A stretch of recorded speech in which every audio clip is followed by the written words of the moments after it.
Bonsoir à tous. Il suffit de se replonger dans l'œuvre de Marcel Pagnol pour se rappeler qu'au début du siècle, le médecin de ville ou de village bénéficiait, comme le professeur des écoles, d'un statut social élevé. En 2023, les médecins libéraux font grève et manifestent pour être mieux payés, mieux considérés. Nous les écouterons tout à l'heure, notamment le docteur Audigier du collectif Médecins pour demain et le docteur Clermont, généraliste en Vendée. Vous réagissez au 3921, le standard d'Europe 1. Nous en parlons juste après le journal d'Hélène Zélani. Bonsoir Hélène. Bonsoir Raphaël, bonsoir à tous. Les seules victimes de ce dossier, ce sont mes clients. Ces mots sont ceux de l'avocat de la famille des 3 personnes grièvement blessées dans l'accident causé par Pierre Palmade. Des victimes qui espèrent que justice sera rendue. La sœur du comédien assure qu'il a honte et qu'il assumera ses actes. La réforme des retraites à l'Assemblée, Elisabeth Borne donne un gage au LR sur les carrières longues et demande à la gauche de retirer ses amendements de blocage. Dans ce journal, les médecins en colère dans les rues de Paris. Reportage avec les sauveteurs arméniens en Turquie. La violence des combats à Barmout en Ukraine. Et puis le foot, PSG Bayern dans 2 heures. Nous serons devant le Parc des Princes. Et puis comme un mardi sur 2, nous débattrons de l'actualité politique avec Carole Barjon de l'Obs. Face à elle ce soir, Alexandre Chauveau du service politique d'Europe 1. Ce sera vers 19h45. La tendance météo. Bonsoir Marlène Duret. Bonsoir Raphaël. Un ciel moins clair, moins bleu demain dans l'ensemble et qui annonce l'arrivée d'un front jeudi, ce qui pourrait être une bonne nouvelle si la pluie ne faisait pas défaut. Oui, les nappes phréatiques ne pourront malheureusement pas être alimentées en eau. Météo complète à la fin du journal. À tout à l'heure Marlène. Europe 1. 3 jours après le grave accident de la route de Pierre Palmade, on a ce soir de nombreux éléments nouveaux sur le déroulé du drame et sur la santé des victimes. Oui, accident qui, rappelons-le, s'est produit vendredi soir dernier sur une départementale en Seine-et-Marne. Pierre Palmade, qui conduisait sous l'emprise de la cocaïne, a heurté le véhicule qui arrivait en face. L'avocat de la famille des victimes a pris la parole ce soir. Thibaut Hu, d'abord, il a donné des nouvelles de l'état de santé des 3 personnes hospitalisées. Oui, tout à fait. Des victimes qui sont encore toutes les 3 à l'hôpital. D'abord, leur avocat a précisé que le conducteur et son fils de 6 ans sont toujours en service de réanimation dans un état grave.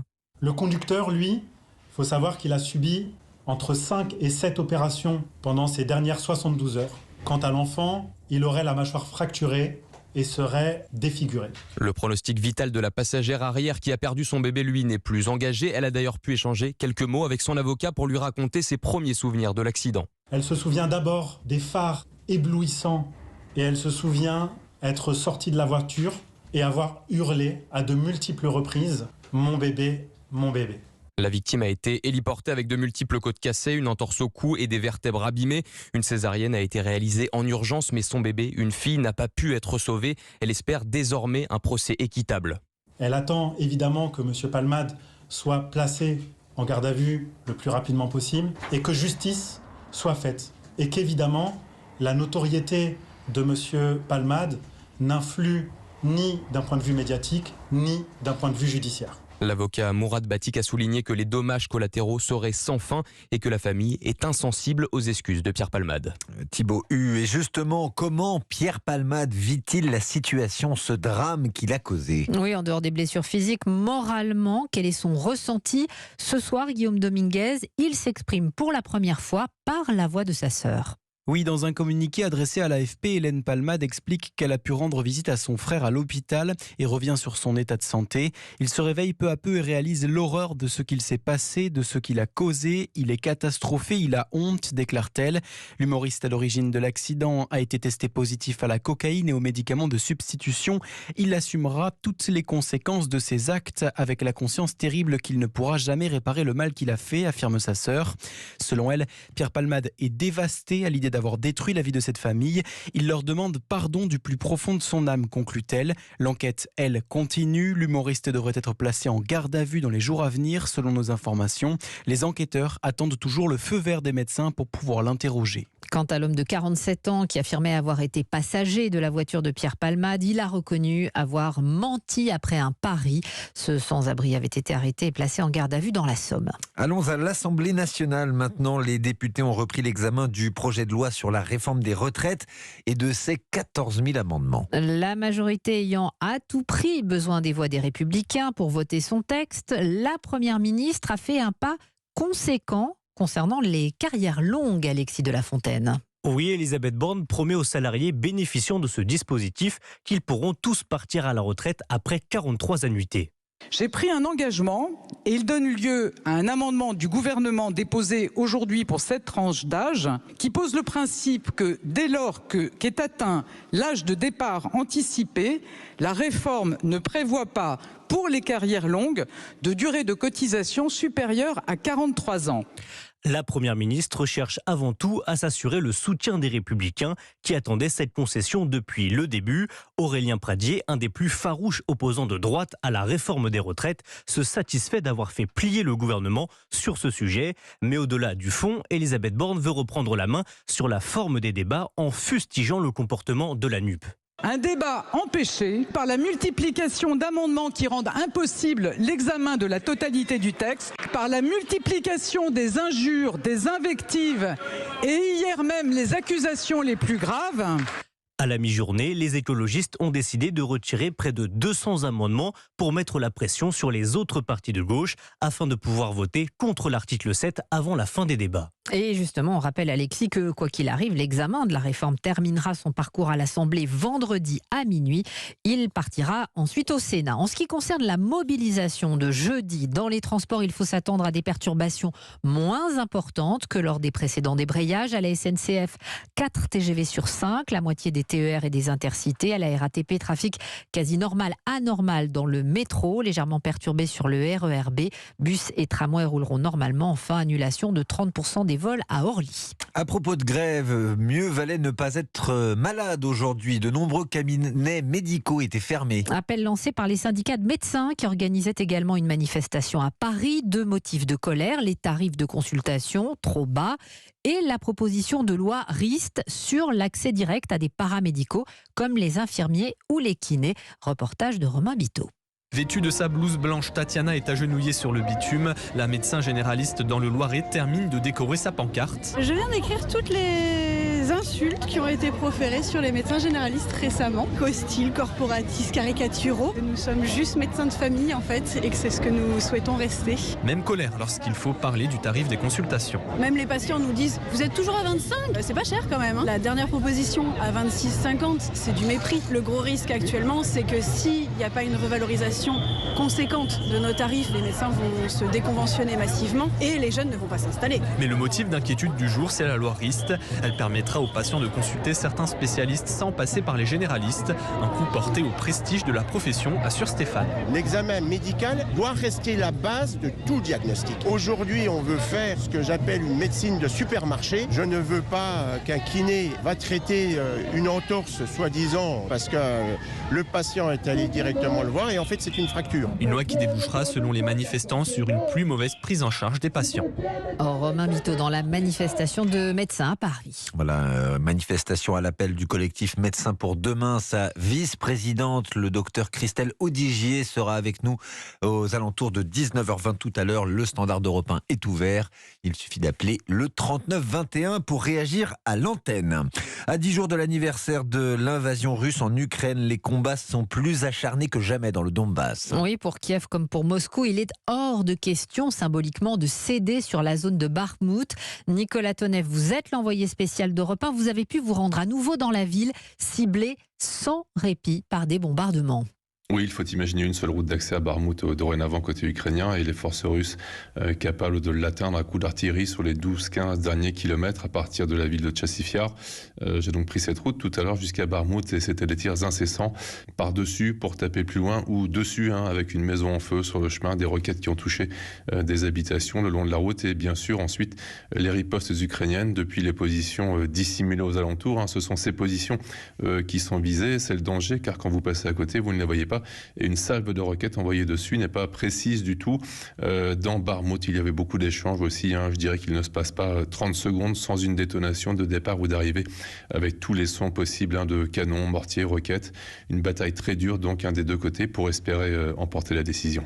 Nicolas Tonnet, vous êtes en Ukraine pour Europe 1 et ce soir, le patron de l'organisation paramilitaire Wagner, Yevgeny Prikovjin, parle de Bakhmout comme d'une boucherie et selon lui, elle n'est pas près de tomber en dépit des récentes avancées russes. Il est 19h10 sur Europe 1. Restez avec nous dans quelques instants. Nous allons en Turquie où des sauveteurs arméniens sont volontaires pour aider les habitants. A tout de suite. Europe Soir, 19h, 20h. Raphaël Delvolvé. De retour sur Europe 1, 19h12, la suite du journal d'Hélène Zellani. Les sauveteurs toujours en première ligne en Turquie et en Syrie où le séisme a fait au moins 35 000 morts. Des sauveteurs venus de nombreux pays et même d'Arménie. Pour la première fois depuis 30 ans, la frontière terrestre entre Ankara et Yerevan a été ouverte pour faciliter l'arrivée de l'aide humanitaire. Reportage de Rémi Trio à Adiyaman, près de l'épicentre du séisme. L'équipe de secouristes arméniens est arrivée mercredi dernier à Adiyaman.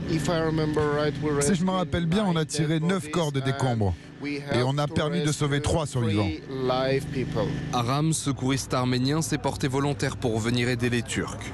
Les séismes et les catastrophes naturelles n'ont pas de frontières. Dans ces moments-là, ça n'a pas d'importance. Mustapha, un volontaire turc, est touché par leur présence. Sur les questions politiques, il y a de la désinformation. En réalité, ce sont des gens comme nous. Dans l'équipe arménienne, un sauveteur qui préfère rester anonyme salue la réouverture de la frontière entre les deux voisins. C'est très symbolique, même si la réouverture a lieu dans de telles circonstances, et nous sommes contents de pouvoir apporter de l'aide à un pays voisin. La frontière turco-arménienne était restée fermée depuis 1993. À Adiyaman, Rémi Trio, Europe 1. Et puis en Syrie, un premier convoi de 11 camions d'aide de l'ONU a pu passer la frontière et se dirige vers les zones rebelles du nord du pays. Aux États-Unis, une femme se lance déjà dans la bataille des présidentielles 2024. La républicaine Nikki Haley, ancienne gouverneure de Caroline du Sud, c'est la première candidate à défier Donald Trump dans les primaires du parti. On passe à un autre défi, celui qui attend le Paris Saint-Germain ce soir. Match au Parc des Princes contre les Allemands du Bayern Munich. 8e de finale aller de la Ligue des Champions avec un possible retour de Kylian Mbappé. Cyril de la Morinerie, vous êtes devant le Parc des Princes. Ça s'annonce dur pour les Parisiens. Ben oui, j'avais demandé à Christophe Galtier en conférence de presse quel était son favori. Il m'avait dit ça sera du 50-50. Quand on regarde les statistiques, c'est un peu plus compliqué. 2 victoires pour le PSG, 4 pour le Bayern Munich sur ces rencontres. Et puis aussi, bien sûr, la défaite en Ligue des Champions en finale en 2020 du Paris Saint-Germain face au Bayern. Et quand on regarde également le palmarès, 6 Ligues des Champions pour le Bayern contre 0 toujours pour le Paris Saint-Germain. Néanmoins, je suis en face de 2 supporters et je peux vous dire qu'ils ont la foi. Vous y croyez, vous, à une victoire du PSG ce soir ? J'y crois. C'est quand on est au dos au mur que, comme je dis, le PSG sort des masterclass. Mais bon, comme Galtier a dit 50-50, mais moi je pense plus c'est du 75, du coup 35 pour Paris. 75-25 pour le PSG. Mais c'est pas grave pour le calcul. Et vous aussi, vous êtes vous pensez que le PSG peut y aller pour aller gagner face au Bayern ? Je pense qu'ils peuvent faire quelque chose. Alors après, ça va être très compliqué. Je pense que le match va être très serré. Mais je pense que le PSG peut faire quelque chose à la maison avec ses supporters aussi au Parc des Princes. Et dernière question, Kylian Mbappé va-t-il jouer ? Il sera sur le banc ce soir ? Ouais, je pense qu'il va rentrer quand même en fin de match, au moins pour essayer de faire dynamiter la défense adverse. Et ben voilà, Kylian Mbappé devrait jouer ce soir. Ça, c'est une parole de supporter. On verra bien. Rendez-vous sur Europe 1, bien sûr, pour ce grand match. On verra bien, Cyril de la Morinerie. Un match que vous allez commenter avec Cédric Chasseur dans Europe 1 Sport. Coup d'envoi à 21h. Voilà, c'est gros dilemme ce soir pour les fans de foot. Soit PSG Bayern, soit la Saint-Valentin. Ouais, et si c'est le dîner de Saint-Valentin, voilà une idée vraiment originale, des huîtres en forme de cœur. Elles sont produites par un ostréiculteur de Leucate dans l'Aude. Seulement 2000 par an, dégustées seulement le 14 février. Rencontre au micro de Benjamin Péter.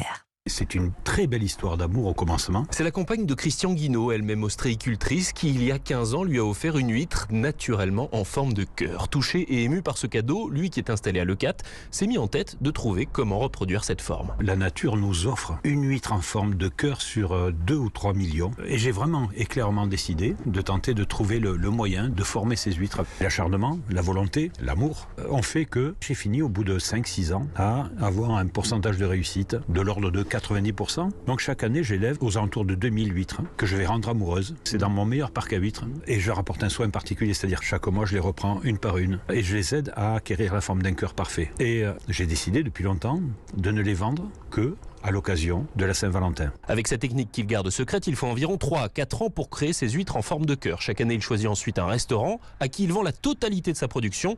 Cette fois, c'est un établissement de Bélestat dans les Pyrénées-Orientales qui aura le privilège de les servir aux amoureux, mais uniquement aujourd'hui. Voilà, Benjamin Péter, correspondant d'Europe 1 en Occitanie. Et puis, qu'on parle de foot, de Saint-Valentin ou d'autre chose, si vous voulez connaître l'avis de ChatGPT sur l'actualité, eh bien rendez-vous demain matin à 8h15 avec Sonia Mabrouk. Elle va recevoir pour la première fois l'intelligence artificielle, moment savoureux en perspective. Allez, du côté des marchés financiers, Claire Lemaître de boursier.com, le mot du soir, c'est la stabilité. Oui, on est quasi stable. Toute petite hausse de 0,1% pour le CAC 40, 7213 points.